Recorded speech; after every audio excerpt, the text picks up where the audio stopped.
All day, fam. It's been a minute. Well, it's feel like it's been a minute, even though I did a couple of videos yesterday.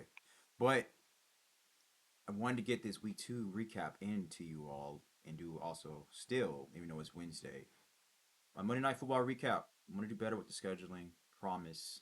Will. No excuses. But like I said, I'm working on a couple other YouTube channels and building a business and stuff. So got to get my time blocking right. But hey, this is all fun to me. It's not work. Doesn't feel like work. I actually enjoy doing what I love doing. I am pretty much working for myself, and I'm immersing myself into doing this for the rest of my life. The things I do every single day.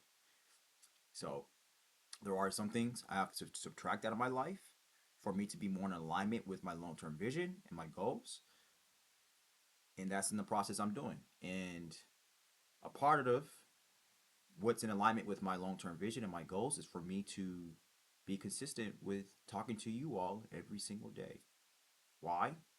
Because I love doing what I do. I love football commentary. Football talk is one of the things is one of the few things that I really am obsessed with. Love is kind of an understatement that I'm really obsessed with doing. So even in the off season, I'm not talking, yeah, I'm talking about football and I'm listening about football, and so it's fun. I mean, I can be studying other stuff too because I'm a nerd. I love to learn. I could be studying physics or economics and I will see how that can tie in with football. I enjoy I enjoy looking at the patterns in life and connecting the dots and seeing how everything can connect together. And that's the type of mindset that I have. So, but I don't want to get too much off topic. I just kind of talking to you all, and you can do also a little bit of insight of me and what I do and who I am. But this channel, the main purpose of this channel again is football strictly related content.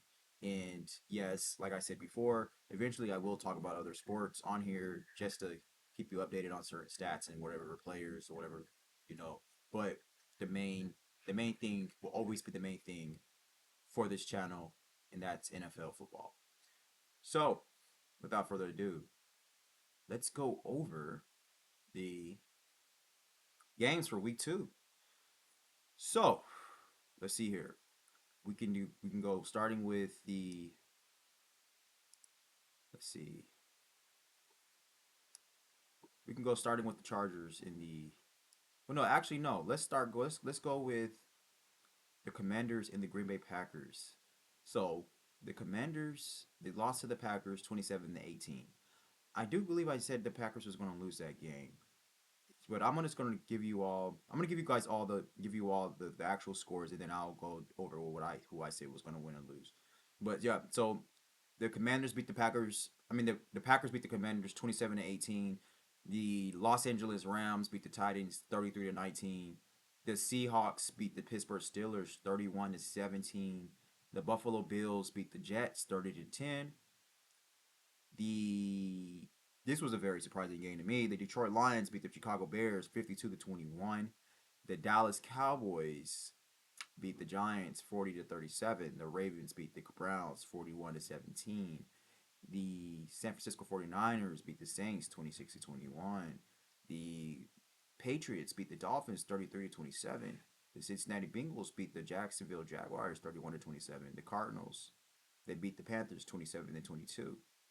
The Indianapolis Colts, Danny Dimes, Indiana Jones, whatever you want to call him, he's doing his thing. He's playing well, and it's not surprising to me because he is coach Shane Steichen, and what Indiana Jones is doing right now is what I was thinking Anthony Richardson will be doing, and it's really a bad look on Anthony Richardson's part because like I told you all before, Shane Steichen is a hell of a coach, and and the fact that in that Daniel Jones is coming in there and he's playing well is showing the lack of coachability. Well, the lack that the Anthony that is showing that Anthony Richardson is not coachable. That's what it's showing. Yeah, he does need reps. He does need more time in the league, but That's not the problem. The problem isn't the fact of Anthony Richardson making mistakes. The problem is that Anthony Richardson is doing things that he shouldn't be doing at all. Because you put a bad taste in the entire league's mouth when you check yourself out of a football game. You as a quarterback, you check yourself out, bro. You don't do that. That puts a bad taste in everyone's mouth. Whoever plays football, played football, loves football, that's not a thing that you should be doing. And it's dumb stuff that he does that is tarnishing himself.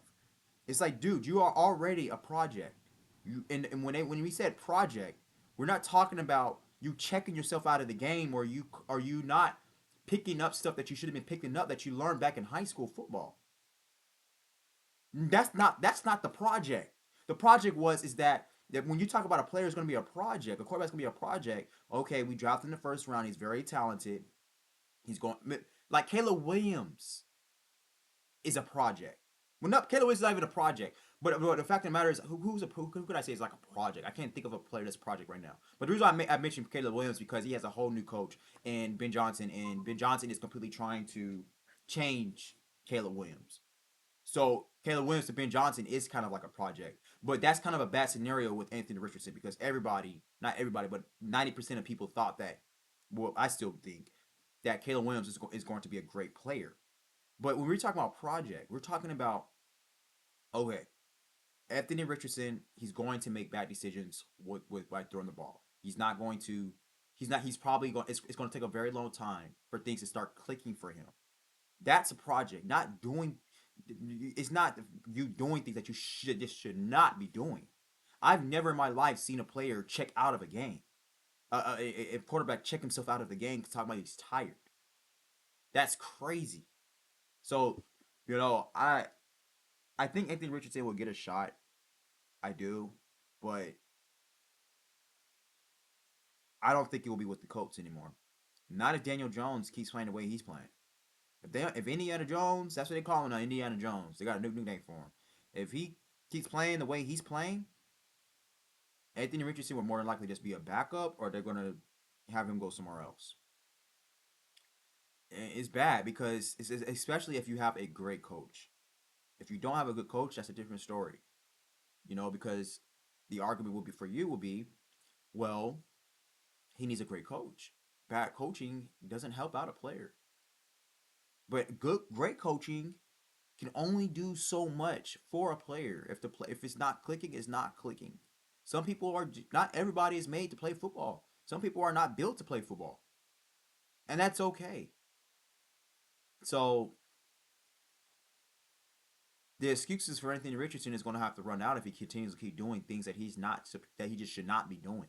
Not making mistakes. There's one thing about making a mistake, and there's others doing things that just should not happen. Not all wrong is created equal. Not all sin is created equal. I know we like to think that so we can have an excuse and not hold ourselves accountable. But no, it's some things just shouldn't freaking happen. I just thought about a scene in the movie Loving Basketball when I forget the Mario F's character, but when he yelled at his dad and he said something should just not effing happen. And he's absolutely correct. Like his dad was over there playing the victim role, and he's like, I don't give a damn about all that, bro. Like some things just should not happen, and that's exactly correct. Some things just shouldn't be happening. It should be enough common sense for you not to do it. Plain and simple. So yeah, but I digress. But Colts, I'm happy. Actually, I think I actually picked the Colts to win that game. I think, but I'm actually happy that the Colts won that game because the Broncos, their divisional rivals to the Chargers. Right now, the Chargers is leading the entire AFC West, and right now 2-0. I believe they're really the only team that's 2-0 because I believe the Raiders is 1-1, the Broncos is 1-1, the Chiefs are 0-2, Chargers 2-0.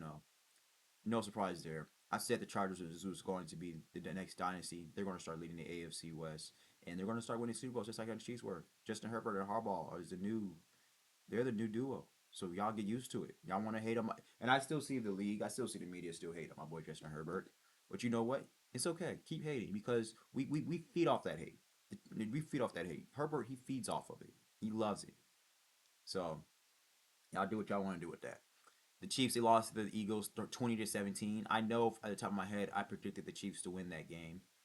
The Falcons, and I'll get more into that game. The Falcons beat the Vikings 22-6. That was it's not surprising that the Falcons beat the Vikings. It's surprising that they beat them by that big of a margin.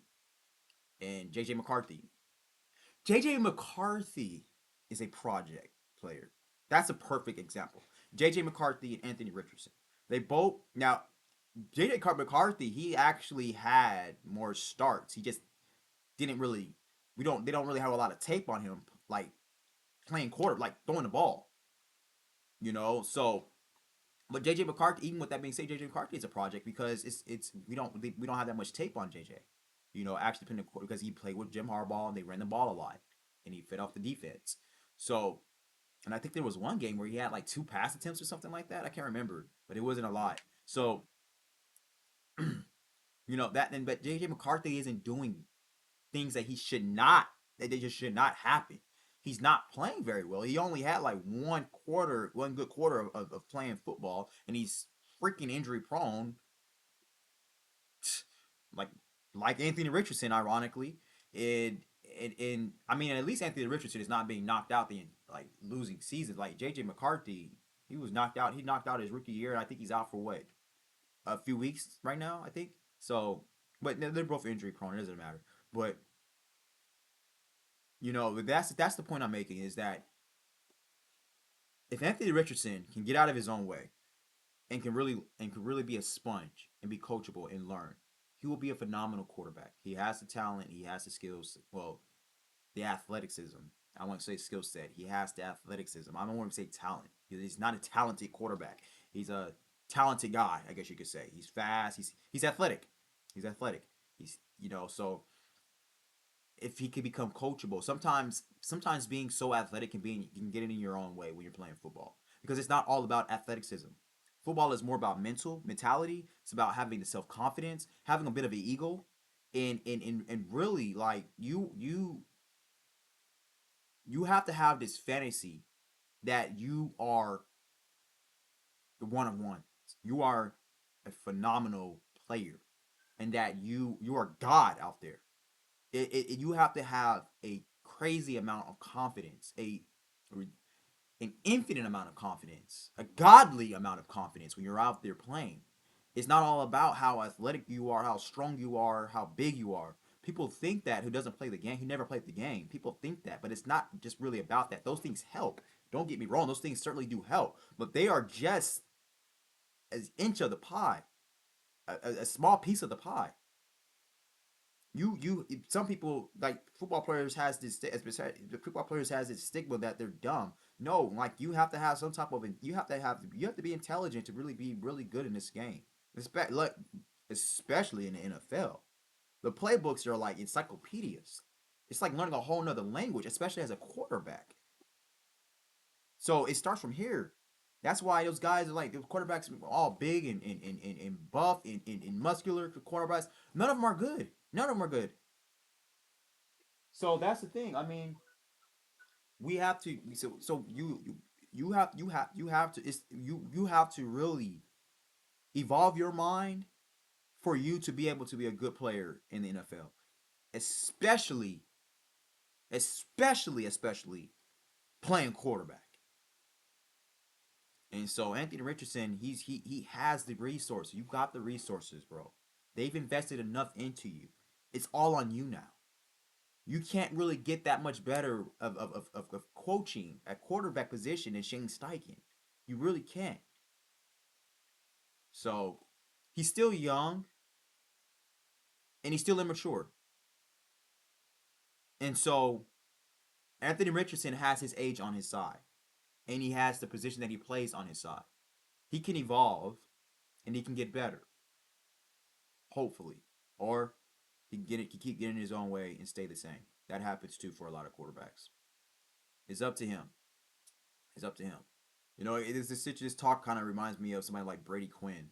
I remember when Brady Quinn. I don't know how athletic Brady Quinn was, but when he came out, I remember when he came into the league, he was like this nice physique, muscular guy, and some people was fooled by that, and Brady Quinn was trash, awful, god awful.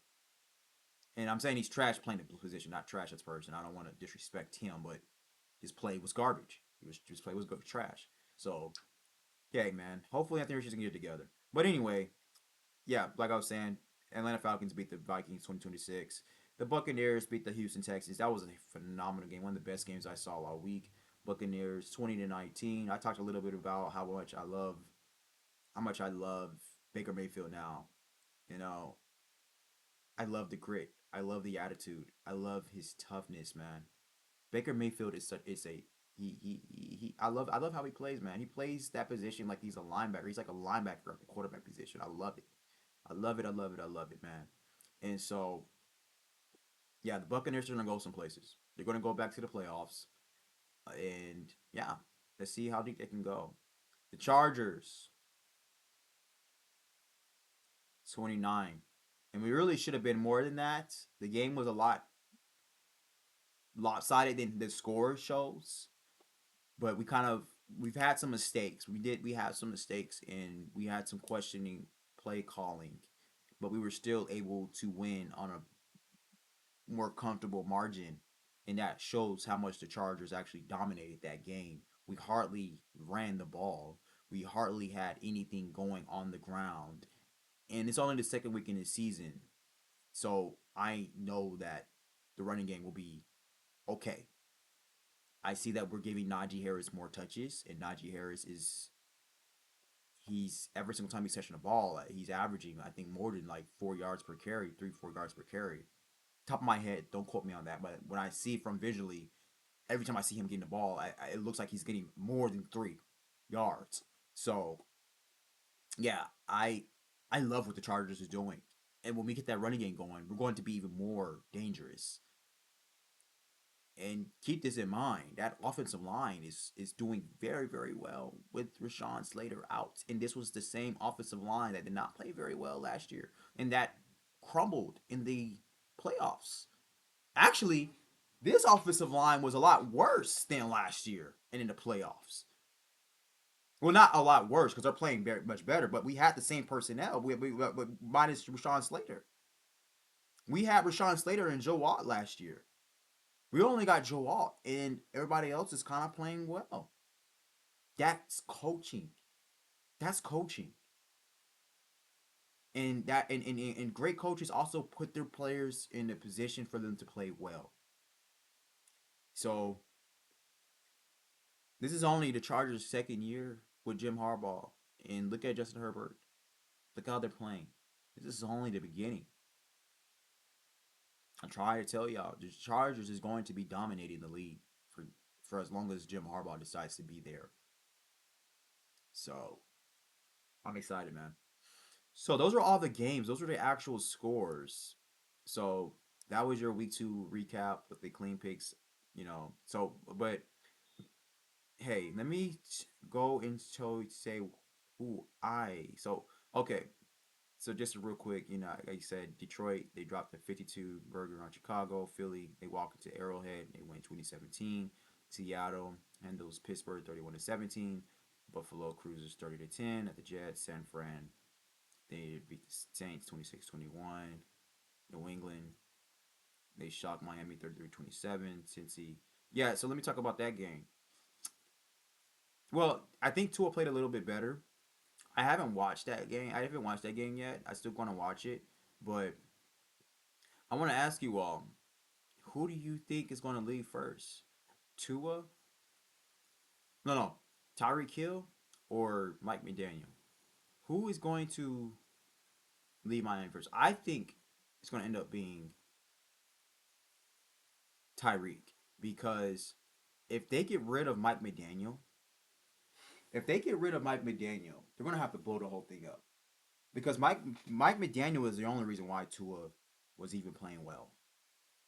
Mike McDaniel is the only reason. Mike McDaniel saved Tua's career, and if Mike McDaniel leaves, you got to get rid of Tua. You have to. So I think they're going to get rid of Tyreek Hill. Try to see if they can get some capital with Tyreek Hill before they get rid of Mike McDaniel.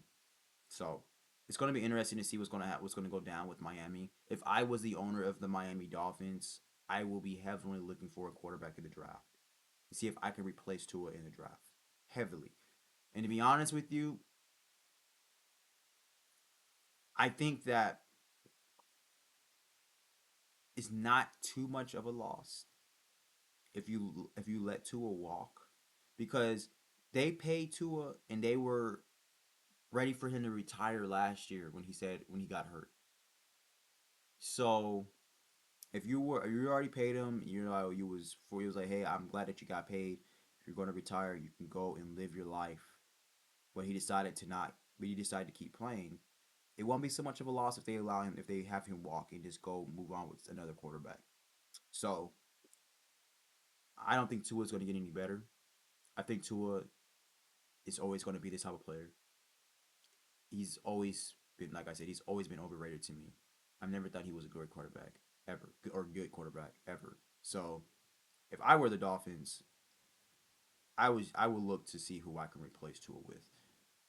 Maybe I keep him on the roster. I don't know, but I would definitely be drafting a quarterback. Definitely. Cincy, yeah, so Cincy, they survived Jacksonville 31-27. Oh yeah, and so let's talk about that game a little bit. So Joe Burrow, man. I look, I told you all I've been saying for years that I felt like Joe Burrow was overrated. And I'm always going to stand on that because I think he is. I want to see what Joe Burrow can do without those elite weapons that he has around him. I refuse to give a player that much credit how you all give that player and that quarterback. And he has never, ever been without elite talent around him. Ever. Now, you all want to blame the offensive line on Joe Burrow. I mean, blame the offensive line on Joe Burrow. You all want to blame Joe Burrow getting hurt on his offensive line. I need you all to keep in mind that a quarterback's play can make an offensive line look bad as well. The way Joe Burrow plays, he stresses the offensive line. And they always got Joe Burrow in shotgun all the time. I hardly ever see Joe Burrow hike the ball up out of the under center. And Joe Burrow, he holds the ball so long because he wants to always get the big play. I don't blame him. You got Jamar Chase. I don't blame you at all. And you got T. Higgins. But keep in mind, Jamar Chase is a all-around type of receiver. You don't have to always get the long balls, the long plays, the long throws.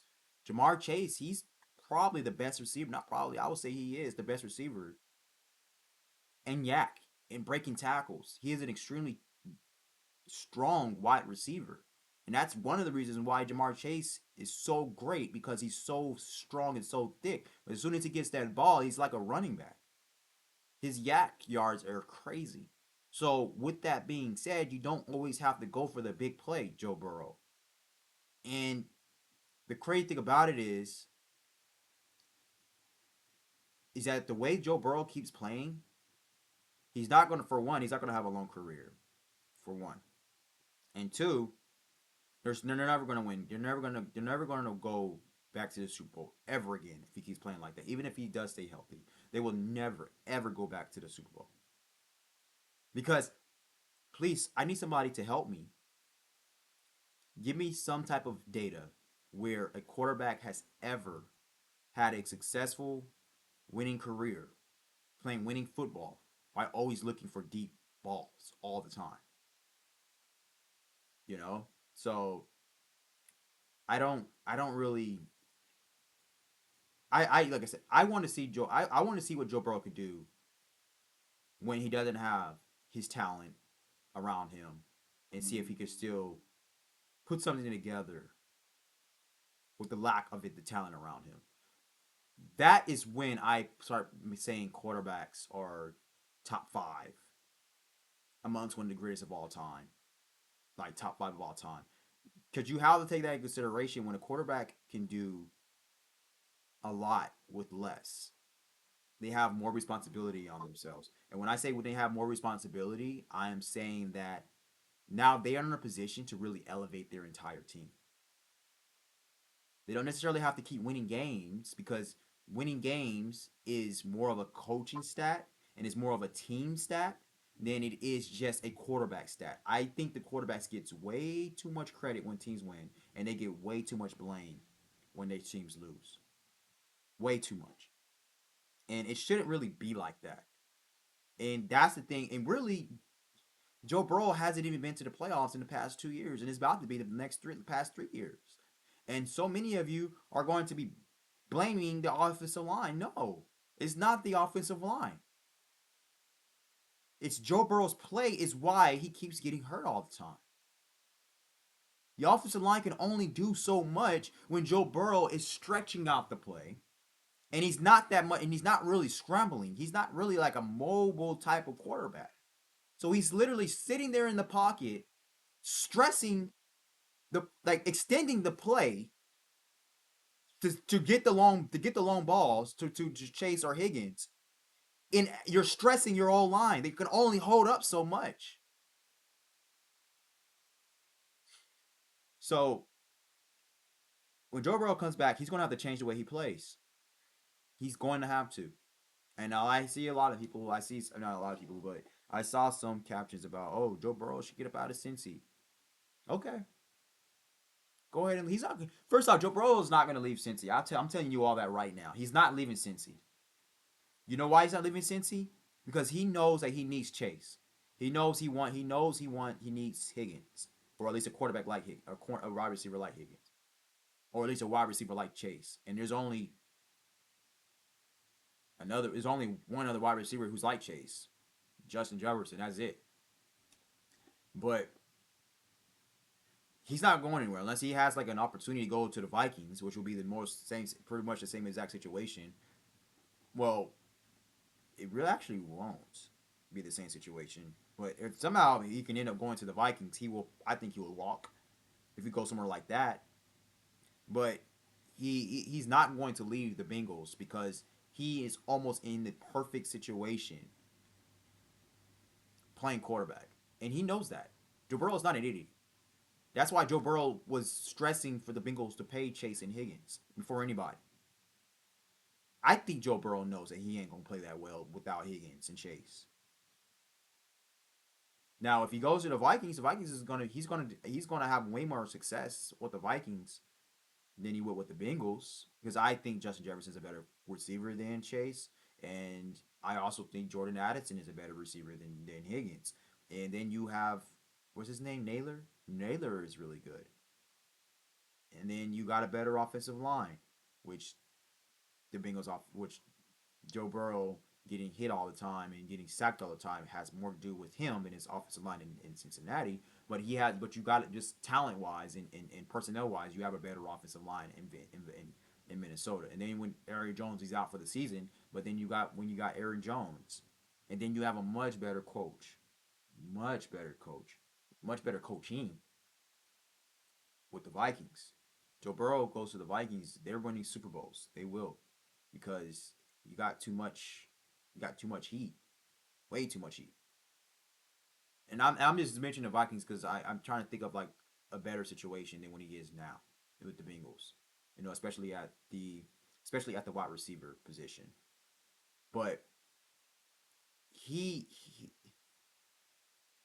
he has to. He's not going anywhere, and he's not going to the Vikings. I'm just giving him a scenario. But he's going to have to change his play when he comes back. He's going to have to.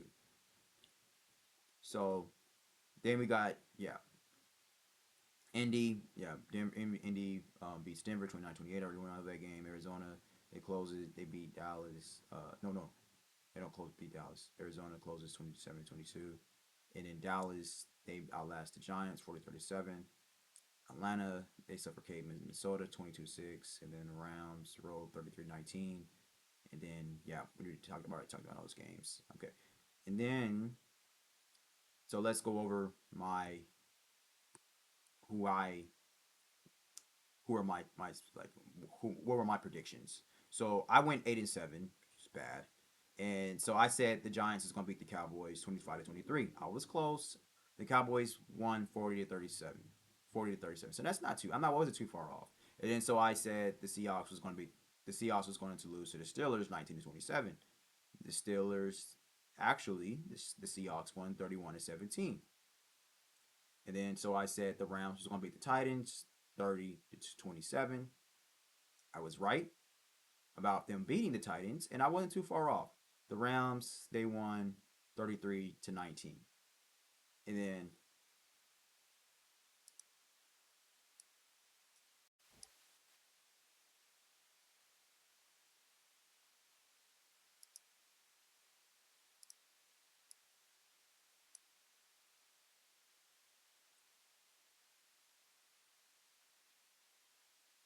all right. So let's go over my picks. Let's audit my picks. All right. So I went 8-7. So I mean, kind of average. So I said the Giants was going to beat the Cowboys, and I was so close. See, the thing about it is like I was wrong on a lot based on my standards on a lot of teams that won, but I was actually fairly close on the margin of the points, and that's what I really find. That's what I find very interesting in my standpoint on this, on these predictions. That's why I really enjoy doing these predictions because I really stress the intelligence of my football knowledge, my football IQ. I really stress it, of what I really if I really deeply understand. I do deeply understand the game in general, but do I deeply understand the game today, the players, the situations? Every single season is different. The game is the same, but the seasons and the teams are different. The players are different. And so the coaches are different. So it's like every single year I have to sort of not renew, but develop my understanding of football even more because there's more information. So my intelligence of this game has to keep accelerating, and that's why I really enjoy talking about this game, enjoy learning more about the game, and keep watching the game. So and hence that's why I created this YouTube channel. But let's audit my picks. I said the Giants was going to beat the Cowboys 25-23. I was so close on I was almost yeah on the point margin. But actually I hit the point margin specifically precisely on accurately on correct because I said 25-23. Okay, I was 2 points off because the Cowboys they actually won 40-37. So I was like a point off. But I was wrong about the team, but I was a point off on the actual score. The Seahawks, I said the Seahawks was going to beat the Steelers. No, I said the Steelers was going to beat the Seahawks 27-19. So again, I was wrong on the team, but the Seahawks actually beat them 31-17. So you see, I found that very I find that very interesting. So that the Seahawks, I did pretty much the score that I said the Steelers was going to win. The Seahawks actually kind of scored around that margin, and the Steelers were the team to actually put up to actually put up 17 points. When I said the Seahawks was only going to put up 19 points.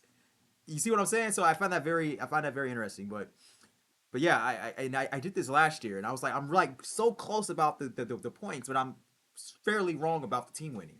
Interesting, but and I bet against my boy Sam Darnold, but and then shout out to Sam Darnold because he's playing very well. I mean, he's on a whole different team, and he's still picking up right where he left off. So he is showing that he can probably be a great quarterback if he can keep advancing, he can keep excelling. Man, keep doing it, Sam Darnold, because he's still very young. I don't think he's 30 yet. He's been in the league for a while, but I think he's only like 28, 29, which is awesome for him. If he can really just keep improving, getting better, God, he can have a career. He can probably be a Hall of Famer, maybe if he keeps advancing, if he keeps excelling. All right, so I was right about the team winning on this one. I said the Rams was going to beat the Titans 30-27.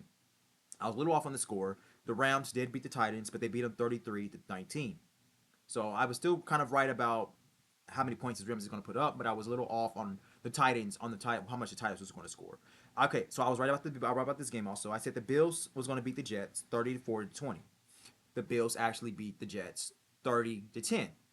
So I almost hit that right on the spot. So I was 10 points off from the Jets and I was 4 points off from the Bills. But I was right about the team who won. Patriots. I said the Patriots was going to beat the Dolphins 10-7. The Patriots did beat the Dolphins, but I was way off on the score. This score I was completely off on.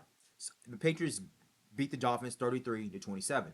So I did say that the score was going to be close, but I did not say how highly points this score of this game was going to be. So how high of a scoring game this game was going to be.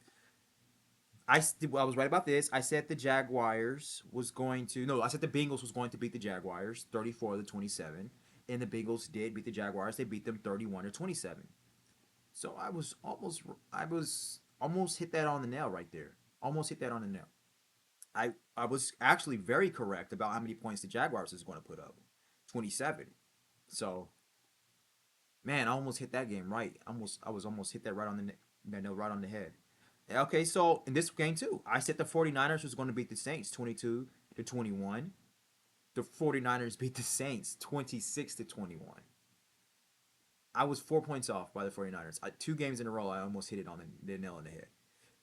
Man. All right, so this game I was way off. I said the Ravens, I was right about the team winning, but I was way off on the points. Thought the game was going to be a lot closer and the Ravens wasn't going to score as much. Lamar Jackson went off on the Browns. That's awesome. I said the Ravens was going to beat the Browns 21-10. The Ravens blew out the Browns 41-17.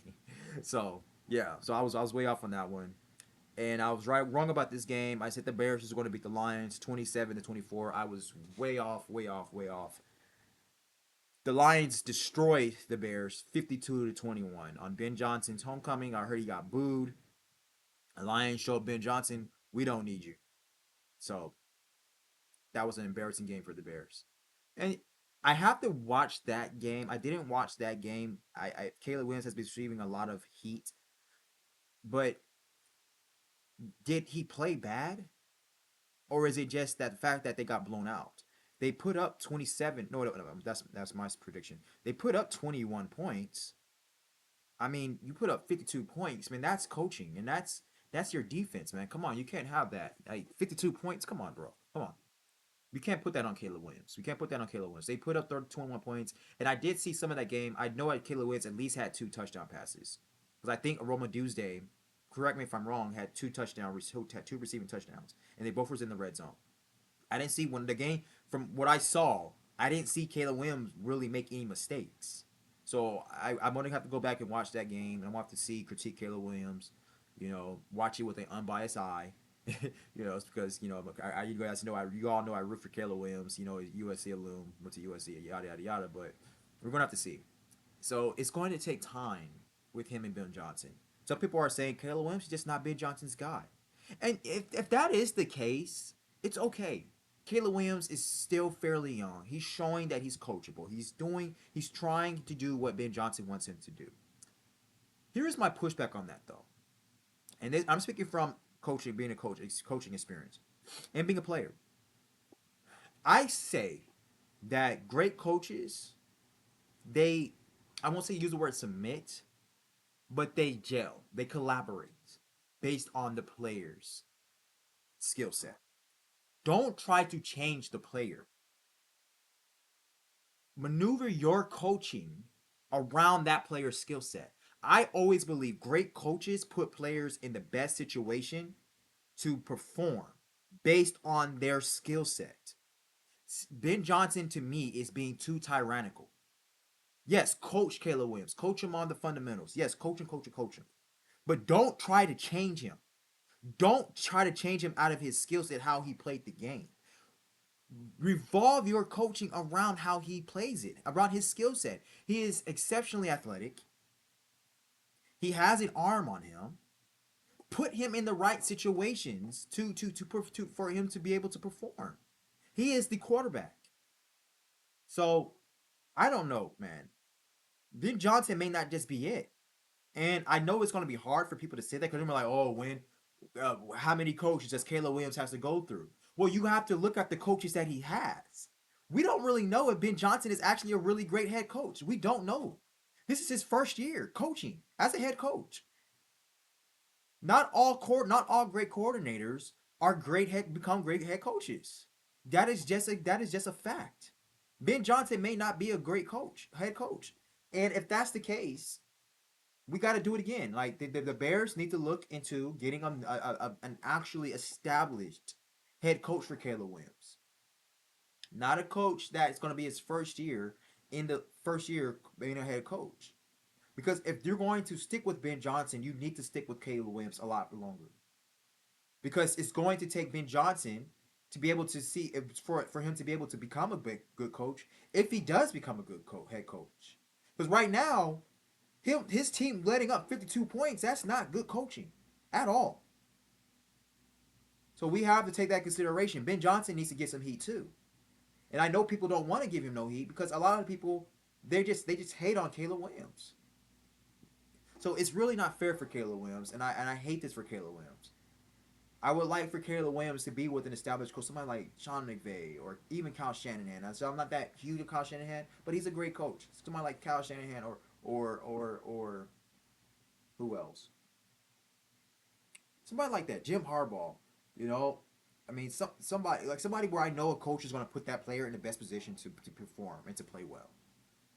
Even though Kyle Shanahan, he likes the player to be on time. You know, none of that scrambling, yada yada yada. But Kyle Shanahan is a good coach. He's a great coach, and so that's my point. So let's see. Well, I was on the Bears. I was wrong about the Broncos and the Colts. I said that the Broncos was going to beat the Colts 20-15. To be honest with you, I'm happy that I was wrong about that game because the Broncos they are a division rival and they lost to the Colts 29-28. I had already went over that with about Indiana Jones, Daniel Jones, so I don't want to go too deep into that game. And oh yeah, well the Chargers they do got the Broncos next, and I am looking forward to us beating them. I know we are. We're going to be 3-0. The Chargers can be 3-0 for the first time since 2001. Let that. So I'm excited. And I said that the where we at? I said the Panthers was going to beat the Cardinals 22-21. I was wrong about that game. The Cardinals beat the Panthers 27-22. Wow. I was almost very right about the score, but still wrong about the team. The Panthers did put up 22 points, but the Cardinals they scored 27, so I was 6 points off on the Cardinals. I was pretty accurate on the score. So I said that the Chiefs was going to beat the Eagles 30-20. The Eagles beat the Chiefs 20-17. So the Eagles defense played a lot better than what I predicted them to play. No, no, no. Excuse me. Yeah, the Eagles defense did play a lot better than what I predicted them to play. But I gave way too much credit to the Chiefs putting up 30 points. I don't know what I was thinking. I was just thinking that maybe Patrick Mahomes can do his thing and the Chiefs can get some turnovers for touchdowns, but that wasn't the case. So I was very right about how many points the Eagles was going to put up. They put up 20 points, but their defense played very, very well. And I should have taken that into consideration. They only allowed the Chiefs to have 17 points. So, yeah. So, yeah, I could have been right. I could have been right about that game if I would have thought about the Eagles doesn't make a lot of mistakes on offense. I thought about that because Jalen Hurts doesn't turn the ball over. Saquon Barkley hardly ever fumbles. So I should have considered that. And so I don't know why I was thinking that maybe the Chiefs could have got some turnovers or some TDs. Yeah, but yeah, if I would have taken that consideration, I could have hit that on the spot, hit that score margin on the spot. But let's move on. I said that the Vikings was going to beat the Falcons 27-25. The Falcons, yeah, the Vikings was going to beat the Falcons 27-25. The Falcons beat the Vikings 22-6. So I was off on this game, and yeah, this was a it was that was game was Michael Penix Jr. Man, he can throw that ball. He has an arm on him, and he has a quick release. Man, he could spin it. He could definitely spin it. I like Michael Penix. He's playing very well. The Falcons are playing very well.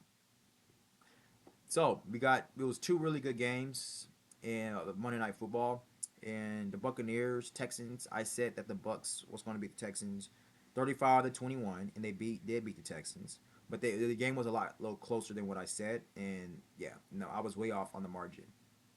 So the Buccaneers they did win, but they won 20-19. They won by 1 point. This game was kind of interesting. I mean, my prediction, my score prediction. I said the Chargers was going to beat the Raiders 30-10. They beat the Raiders 20-9. Now, there was two times that the Chargers could have scored, and they didn't. It was one Justin Herbert. He missed Lat McConkey, and I know the pressure it it stressed Herbert to get rid of the ball a lot sooner than what he should instead of scanning the field. Because Lat McConkey was wide open, and Justin Herbert, I think he tried to give the ball to, I think it was Quentin Johnson, you know, and so that could have been a touchdown if Justin Herbert would have saw Lat. And there was another time when they were in the red zone, they ran the ball three times with the Marion Hampton. Now Marion Hampton couldn't get in. So I'm thinking if they probably would have thrown the ball or put the ball in Justin Herbert's hands, they could have scored. So the Chargers definitely left some points on the board. So or off the board, I guess you could say. So they could have put up 30 points, and I could have been very, very, very, very almost right about this game because I said the Raiders was going to put up 10. They didn't even score a touchdown. I was thinking touchdown, field goal. That's it. They put up they kicked the ball three times. So it's fairly right about that game. Very accurate. So my record, I had 8 right, 7 wrong. So the biggest swings of week 2 was the Lions blowout Falcons defense in Minnesota and Philly over KC, and the Chargers not allowing the Raiders to score at all. Right now, I'm thinking that the Chargers, from the top of my head, I'm thinking the Chargers and the Packers, they got the 1-2 best defenses in the league right now. And I think I saw something where they said that the Chargers defense and the Packers defense are the only two teams in the NFL who has not allowed a touchdown in the first half. That's crazy. Crazy. Both of those defenses are mean and monsters. I'm only thinking right now if Micah Parsons probably would have, if Joe Ortiz would have pulled the trigger to get Micah Parsons to the Chargers. Oh my goodness, we would have been so scary. It would have been dangerous. But you would imagine Micah Parsons and Khalil Mack on this. Oh my gosh, scary. My brother, I had a little debate with my brother. My brother was saying that, oh, I would have traded Khalil Mack for in a first round for Michael Parsons. I was like, or I think he said first or second round. I was like, no, no. I don't. Even though Khalil Mack is getting older, no, I don't want to trade Khalil Mack for Micah. And my brother said, why? Khalil Mack is getting older. He's on his way out, and he's very right. That was a very good point that he made. But but my thing was like, bro, the idea is you want Khalil Mack and Micah Parsons to be on the same team. If you have a Khalil Mack, you're going to push to get Michael Parsons because you're going to want that duel. So it will be kind of dumb to trade Khalil Mack for Micah. But kind of. When the reason why I say kind of because I get his point. He's thinking long term. He's like Khalil Mack is on his way out, so just go ahead and do that. Which he's not completely wrong on. He's not completely wrong on. But I'm saying we don't know how long Khalil Mack. He may stay a couple more years. We don't know. And Khalil Mack has not lost a step really. So if you get Micah Parsons and Khalil Mack, man, that's just something that we as his football fans just would like to see. So he said, well, I would have traded Deion Henley for Khalil Mack. I'm like, bro, are you listening to yourself right now? Deion Henley, the Green Dot, the Ranger? No, bro. So we got into a huge debate about that. He finally understood where I was coming from, but no, like, Why would you trade Dayon? That's even more crazier to say that. But I don't think he really knew how great of a player Dayon Henley actually is. I don't really think he knew for him to say that. But yeah, I'm just saying. It would have been cool to have seen if George. He's probably would have been able to pull that off. I would have said, I would have gave up a first round. I would have gave up a first, second for Micah. I would and a solid defensive player. I would have gave up. I wonder if the Cowboys would have taken this. And this is me putting my general manager hat on. You all let me know if you were Jerry Jones. If you're Jerry Jones, do you think you would accept this trade? Let me know in the comments. So, me, if I was the general manager for the Chargers, I will call the Cowboys, Jerry Jones. and I will say, hey, I'll give you a first rounder and a second rounder and Bud Dupree for Michael Parsons. Would have taken that? Would you would have taken that deal? And if you would have declined that deal, I would have been like, okay, now this is kind of pushing the envelope a little bit. This is kind of stressing me out a little, just a tad bit, because I'll be more than willing to get rid of Bud Dupree. First, second, in Bud. I'm thinking Jerry Jones probably would have taken that. But if Jerry Jones would have said no, I would have said, I would have been like, okay, okay, fine. How about first, second, Bud, and Louis? Louis Tui Tulopu, if I pronounce this last name right. I'm still proud to practice his name. I would have done that. It would have hurt me a little bit to give up Louis. It would have. But if we're talking about Micah Parsons and Khalil Mack and giving up Bud and Louis, first, second, I think that would have been an awesome package deal. I think it would have. Now, Jerry Jones really gave up less than that. So I think Jerry would have taken Bud in a first and second. Because he only got Kenny Clark and what was it? What was the other one he got? What was it? A two first or a first second or something like that? So he gave up. He gave. I think Jerry Jones would have taken that deal. I think he would have taken it for Bud. I think that's a great deal. I think that's a great package. Because if he did, if he would have said no at Bud, I almost 100% sure he would have said yes to Louis because Louis actually is a pretty good run stopper and Louis can rush the pass as well. Jerry Jones, he said that we want a good run stopper. Okay. You got you a pass rush, you got two pass rushers, and you got a person who can stop the ball, run the ball, and you got a first and second. I think Jerry would have taken that deal. And if I was the general manager, for this is why I want to be a general manager, I would have went on and did that.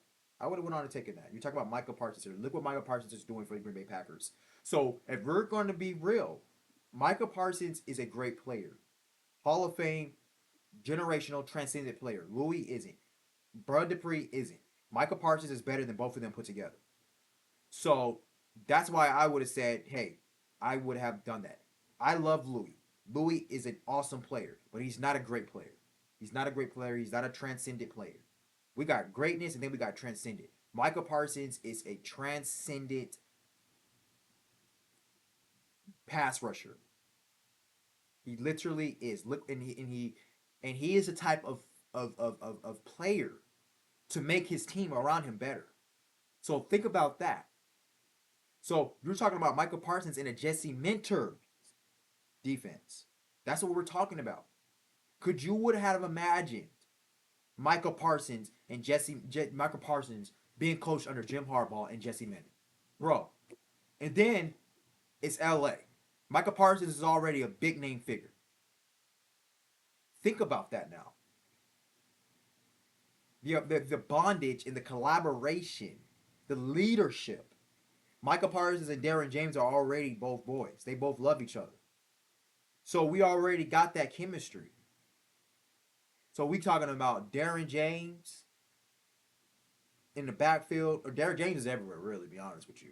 But we talking about Darren James, Deion Henley, Michael Parsons, and Khalil Mack, Tier Tart in the middle. Now I'm naming all the key figures. Oh, excuse me.